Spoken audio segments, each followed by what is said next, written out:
Good morning.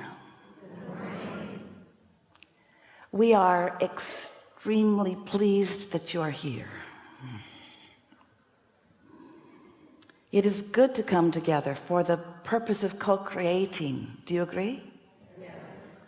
Taking thought to new places, understanding new things, contributing in a way you have not done before, getting things on a deeper level, finding vibrational harmony with the broader part of who you really are, being fully present from your broadest, most expansive point of consciousness in a specific moment in time where you can feel the wholeness of who you are and therefore the power of all that you are, and then therefore feel the contribution of all that you are. This really is co-creating at its best. We see you have dragged your physical bodies here. We have not. We are utilizing the willingness of Esther for words and focus, but not just Esther. Many of you are receiving. Sometimes we'll find you and you'll come here, and together we will take thought further than it has been before, and you'll feel a clarity within you that feels new to you, or newer, or more focused. Those are those moments of extreme alignment. That's when you're in your full power, when you are in any moment in time focusing your consciousness in a way with no resistance. There's a power in that, and we don't speak the word power to make you feel powerful over something. We speak that word power to help you to feel the fullness of universal forces focused through you and the delicious nature of such a moment in time.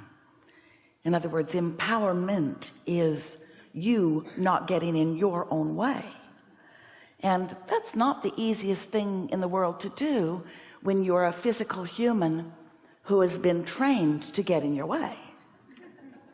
You've been training yourself, and you've been trained by others to weigh the pros and the cons and the pluses and the minuses, and so you let it flow and then you stop it, and then you let it flow and then you stop it. And if you are really trained well by your society, who wants you to be utterly objective, meaning, oh, you can do that, no you can't, that's what true objectivity is. These are all of the reasons why you can succeed, and these are all of the reasons why you can't. That's objectivity.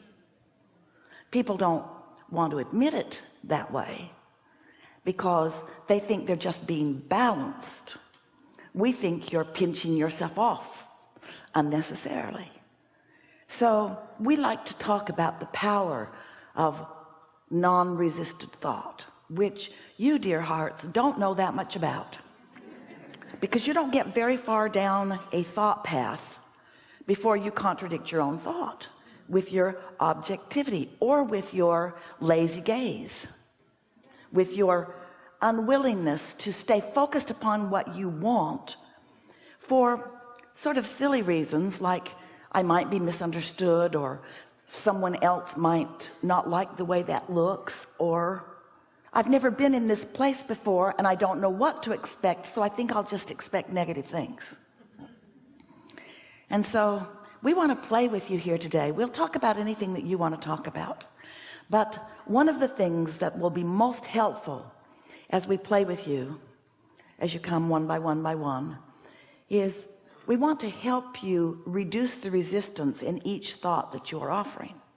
Now sometimes you don't have resistance in a thought, and those subjects in which you don't have much resistance, for the most part, you also don't care that much about.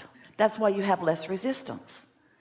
The more you want something, the more you've been thinking about it, and the more you've been thinking about it, the more resistance you have likely added to it.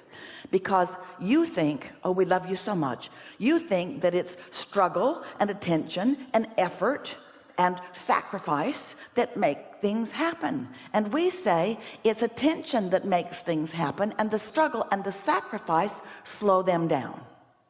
So it doesn't matter how you got to the place of associating success with hardship. Doesn't matter how you got there. Just get over it. Path of least resistance means I, in this moment in my human body, am allowing the resources of the universe to flow through me and to me for the attraction and creation of things that matter to me.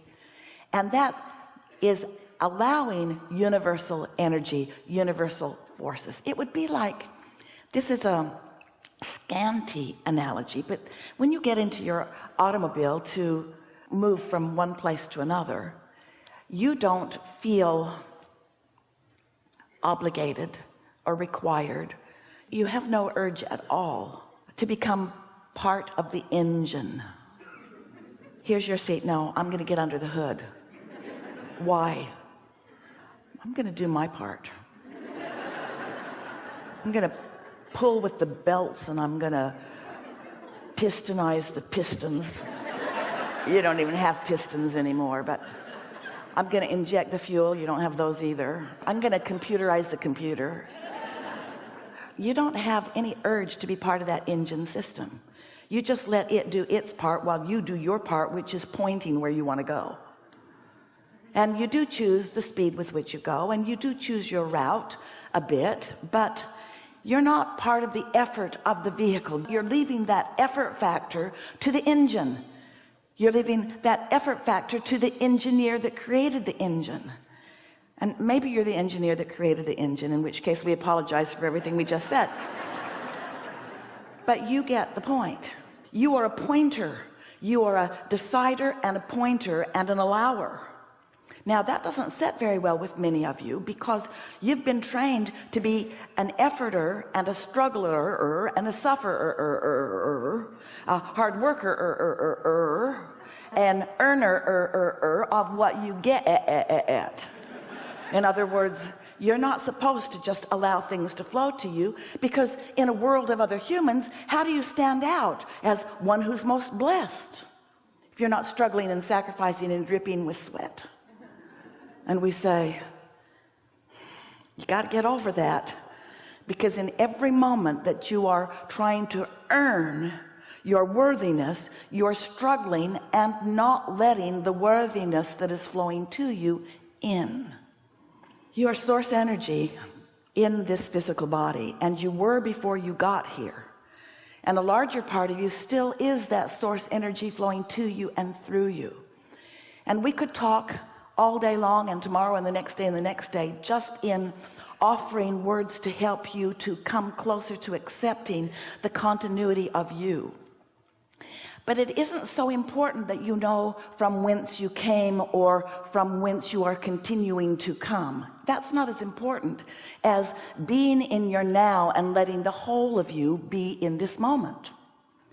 Because when you are observing this moment in time, or contemplating anything in any moment in time from the fullness or the wholeness of who you are, then you are feeling that wow of aliveness and fullness and satisfaction and wholeness and what you want to call productivity, perhaps.